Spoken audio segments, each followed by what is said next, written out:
For as long as the galaxy had known of Earth, humanity was treated as nothing more than a curiosity. Primitive, fragile, naive. To the great empires of the spiral arms, humans were latecomers, arriving at the feast of the stars when every seat was already taken. The Zirath, the Ulkari, the dominion of Ashai, all of them looked down on Earth species with condescending smiles. A century or two, they said, and the humans will either be absorbed or destroyed. But the Galaxy had made one fatal mistake. They had mistaken humanity's youth for weakness. They never asked why the humans were so different, why their physiology adapted faster than any other species, why they dreamed in symbols that matched star charts millions of years old, why ruins found across forgotten worlds contained glyphs only human minds could decipher. The truth was buried deep, locked in stone and myth, sealed away by those who had lived before. Humanity was not young. Humanity was ancient.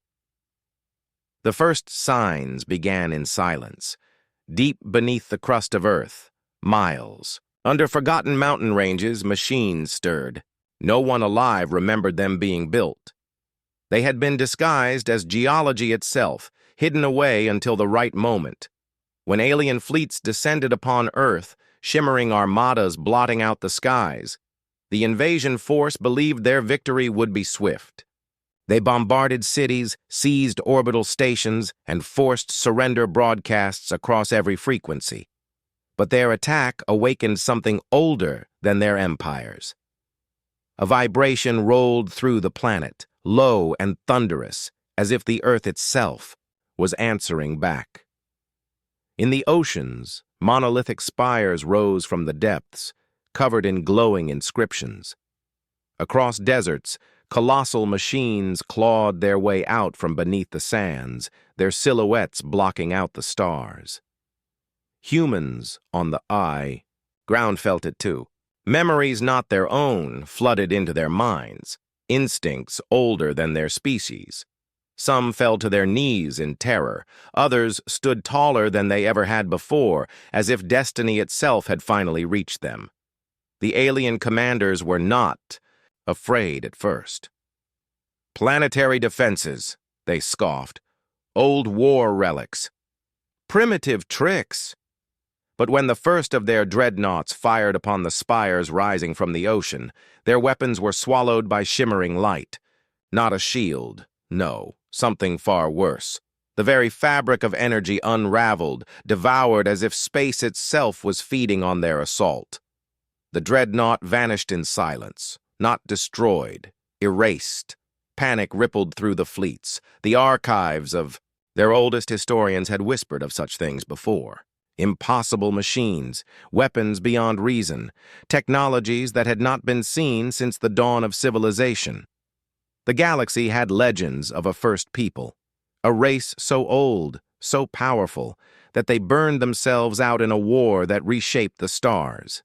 Every empire believed those were myths. Now, as Earth lit up with power not seen in a billion years, the myths had faces, and they were human.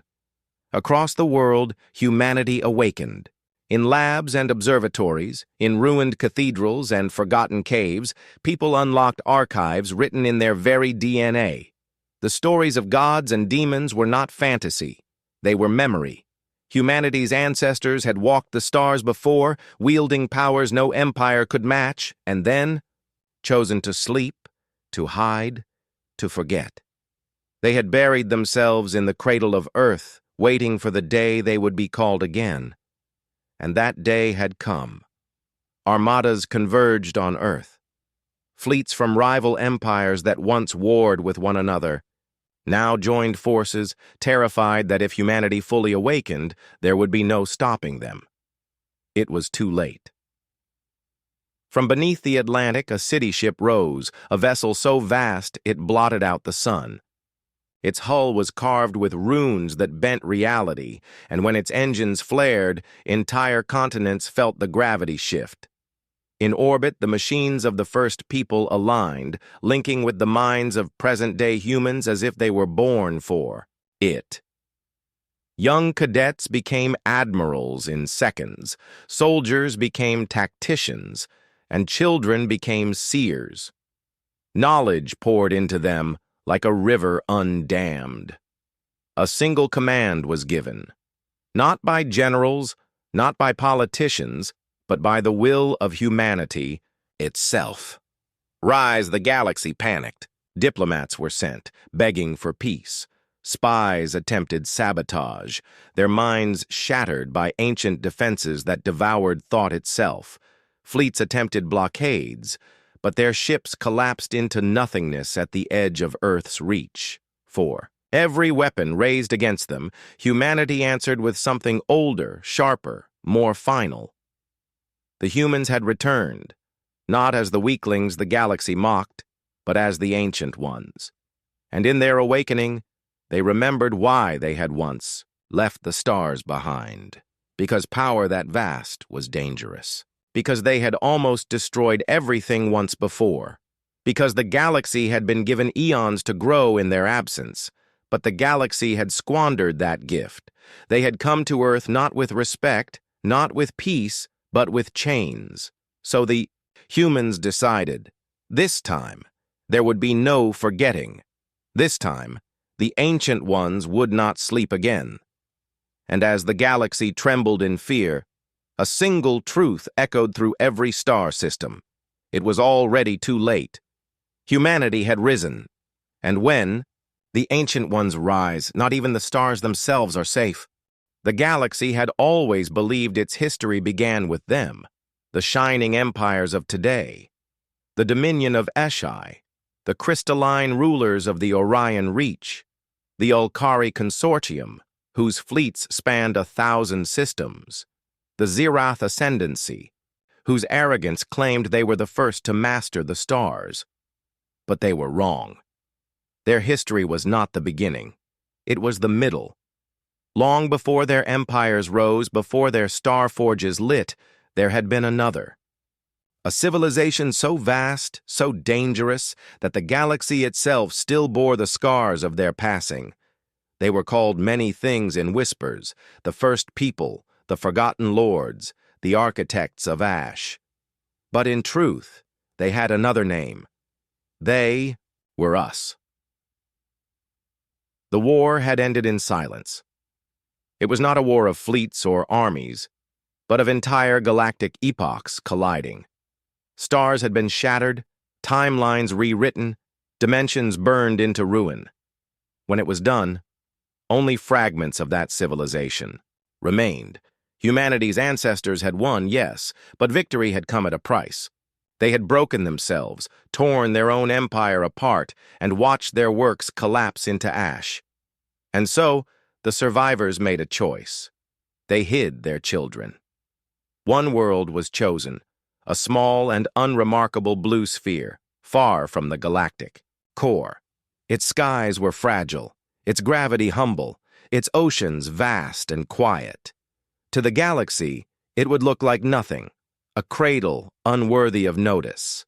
But for the survivors, it was perfect. Here they would plant their legacy in human blood, disguising their descendants as a young, primitive species. Here they would wait until the galaxy forgot, and the galaxy did forget. Millions of years later, the first humans looked up at the stars and saw only mystery.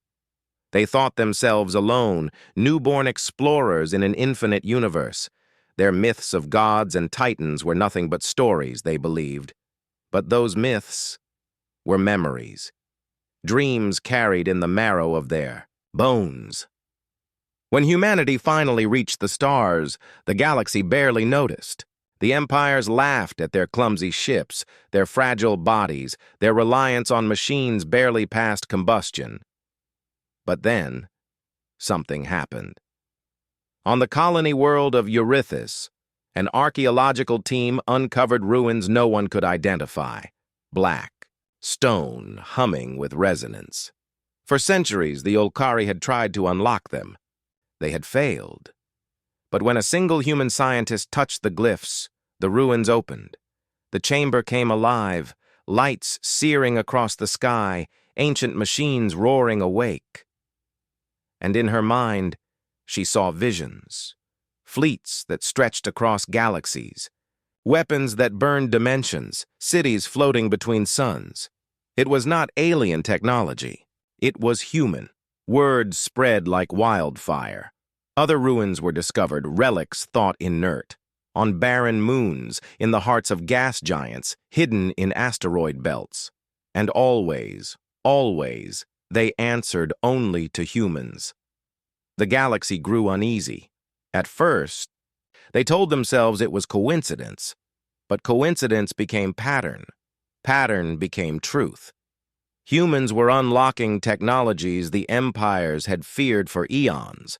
Humans were awakening constructs older than the stars themselves, and in the darkest vaults of the empires, among the forbidden archives, the old whispers returned. The children of ashes, the ones who ended the last age, the galaxy tried to contain. The threat. Armadas were dispatched to Earth and its colonies. Humans were forbidden from entering certain sectors. Assassins moved quietly through the night, targeting scientists, leaders, anyone connected to the ruins. But it was too late. With every attempt to suppress them, humans adapted. Their minds were different, where other species required decades. To master alien technologies, humans required only days. Where others were crippled by hostile environments, humans endured. Where others bent under pressure, humans thrived. It was in their blood, in their legacy. They were survivors of a war the galaxy had long since forgotten. And now, that inheritance was waking again. The first true terror struck in the Klyros Nebula. An Ulkari fleet cornered a human research vessel, demanding surrender. The humans complied until a child aboard, only 12 years old, touched an ancient relic that had been brought on board. The relic bloomed into light. The stars around them shifted, folding in upon themselves. The entire Ulkari fleet screamed across the comms before vanishing, not destroyed, but dragged into a place outside of time. When the nebula cleared, only the human ship remained. The child was unconscious. The relic turned to ash. The galaxy panicked. By the time the Council of the Ascendancy declared emergency protocols, it was already too late. Humanity had awakened city ships buried in Earth's oceans, machines that drank the sun's power as fuel. They had reawakened the AI warlords, entities of logic bound in chains since the last Galactic War, who now whispered in the ears of their human descendants. And above Mars, the greatest of them all emerged, a dreadnought so vast it eclipsed the planet itself. Its name, translated from forgotten glyphs, was Ashborn. When it moved, the galaxy shuddered. Not a weapon of conquest, a reminder. The ancient ones had returned. The empires begged for peace. They offered treaties, alliances, bribes. But they had already shown their intent when they tried to cage Earth. When they treated humans as cattle, when they drew their fleets too close, and humanity remembered. They were not just explorers. They were not just children of Earth. They were the children of ashes, the descendants of the first people, the storm that had ended the last age, now born anew, and this time, they would not walk away. As the galaxy trembled, as empires scrambled to prepare for the unstoppable, one truth cut through every star system. The galaxy had mistaken humanity for a child. But the child had grown. The fire in their blood was awake again, and now, nothing could put it back to sleep. To the galaxy, Earth was a joke. A fragile little world circling an unremarkable star, filled with a species that barely understood the physics of faster-than-light travel. The empires mocked humanity's frailty. Their soldiers laughed at how easily humans bled.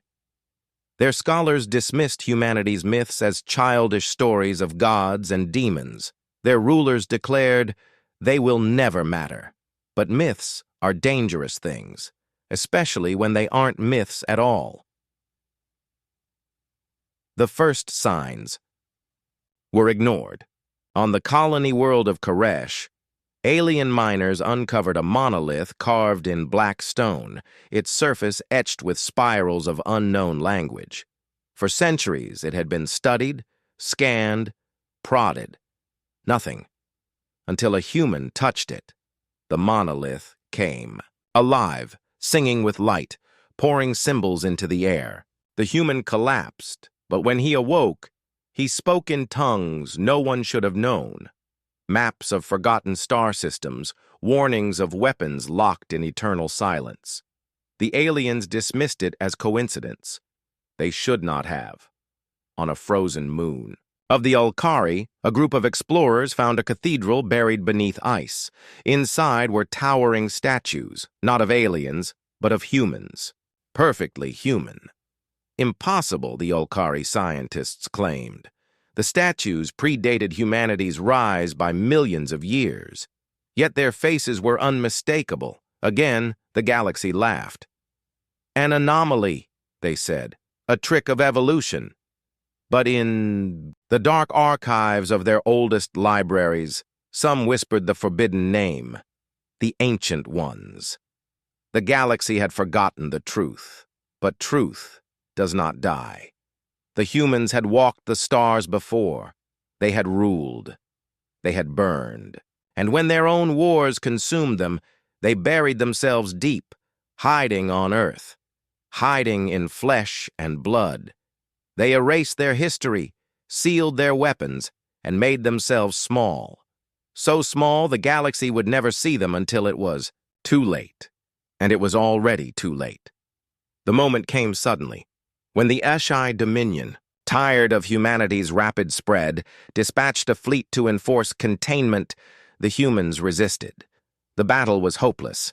Hundreds of ships against a handful of human frigates. The Dominion laughed. But then, the impossible happened.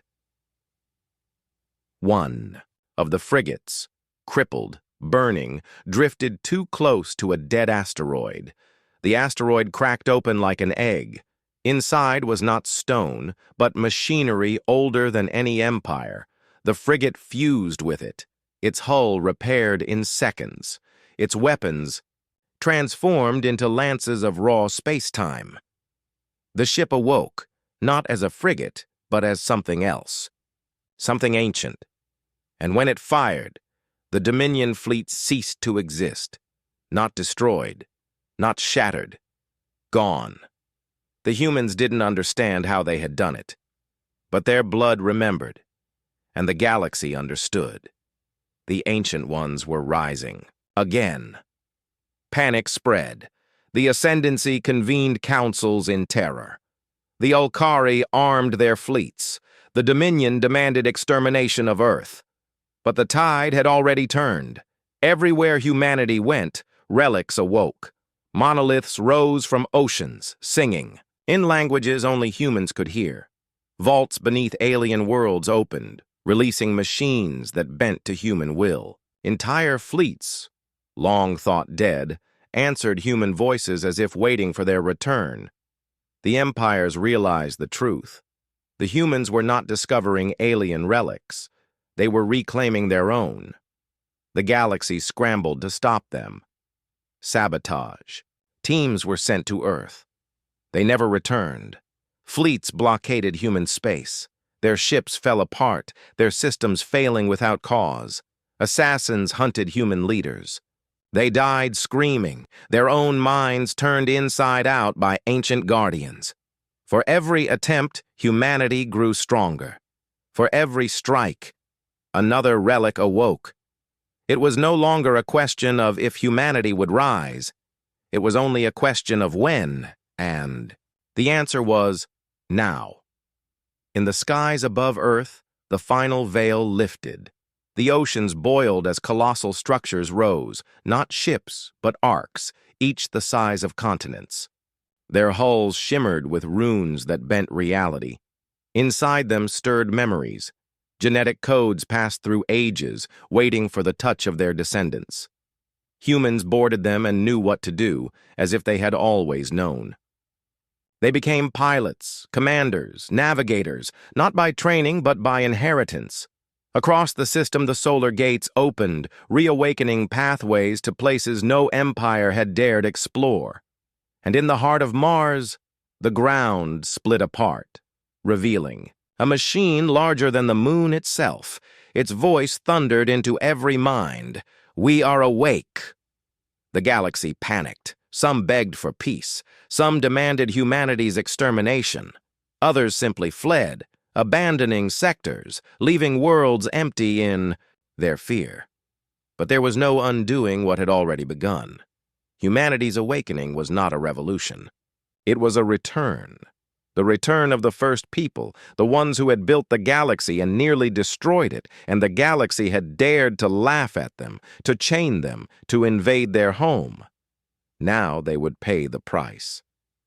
For humans, the truth was both gift and burden. They were no longer simply explorers or dreamers. They were heirs to power that could unmake galaxies, a dangerous power, a power that had once burned creation itself, and now it was theirs again. The galaxy's mistake was simple. They believed humanity was young. They believed myths were only stories. They believed there was time to act. But when the ancient ones rise, there is no time, no warning, no escape. It was already too late. The humans had returned, and this time they would not fall.